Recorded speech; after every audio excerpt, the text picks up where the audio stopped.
പോകുന്നില്ല എന്നാണ്. റൂൾസ് ഒന്നും കൊണ്ടുവന്നിട്ടില്ല, നടപ്പാക്കാൻ പോകുന്നില്ല എന്ന് പറഞ്ഞു. അങ്ങനെ പറഞ്ഞ കേന്ദ്ര ഗവൺമെന്റ് തെരഞ്ഞെടുപ്പിന്റെ ദിവസങ്ങൾക്ക് മുമ്പ്, മണിക്കൂറുകൾക്ക് മുമ്പ് ഇങ്ങനെ ഒന്ന് കൊണ്ടുവരുന്നത് നിയമവിരുദ്ധമാണ്. അത് നിലനിൽക്കില്ല. അതിനെ ഞങ്ങൾ കോടതിയിൽ ചോദ്യം ചെയ്യും. ഒരു സംശയം വേണ്ട, ഈ നടപ്പിലാവാൻ പോകുന്നില്ല. അല്ല, ഞങ്ങൾ കേസും കൊണ്ട് അവിടെ കേസ് സുപ്രീം കോടതിയിലുണ്ട്.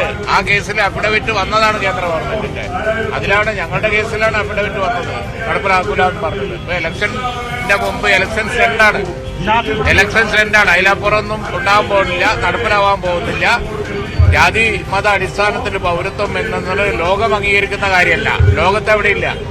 അതുകൊണ്ട് തന്നെ ഇത് നിയമവിരുദ്ധമാണ്, ഇന്ത്യൻ ഭരണഘടനയ്ക്കെതിരാണ്. സിഎഎ പ്രാബല്യത്തിൽ വന്നിരിക്കുന്നു. പൗരത്വ ഭേദഗതി നിയമം ഇന്ത്യയിൽ നടപ്പിലാക്കുന്നു. വിജ്ഞാപനം പുറത്തിറക്കി. പൗരത്വ പട്ടിക രജിസ്ട്രേഷനുള്ള പോർട്ടലും കേന്ദ്ര സർക്കാർ തയ്യാറാക്കിയിരിക്കുന്നു. പൗരത്വത്തിനുള്ള അപേക്ഷകൾ ഉടൻ സ്വീകരിക്കുമെന്നാണ് അറിയാൻ സാധിക്കുന്നത്. പൗരത്വ ബിൽ നാൾ വഴി പരിശോധിക്കുകയാണെങ്കിൽ ലോക്സഭയിൽ അവതരിപ്പിച്ചത് ജൂലൈ 19-നാണ്. ഓഗസ്റ്റ് 12, 2016 ഇതിന്റെ റിപ്പോർട്ടുകൾ. ബിൽ പാസാക്കിയത് 2019. അന്ന് തുടങ്ങിയ പ്രക്ഷോഭം, അതിനുശേഷം കോവിഡ് വരുന്നു. ആ പ്രക്ഷോഭം അത് ഇല്ലാതാക്കുന്നു, ഉറപ്പു നൽകുന്നു കേന്ദ്രം ഉടൻ നടപ്പാക്കില്ല എന്ന തരത്തിൽ. ഇപ്പോൾ ഇതാ ഇലക്ഷന് മുൻപ് പൗരത്വ ഭേദഗതി നിയമം കേന്ദ്രം നടപ്പിലാക്കുന്നു.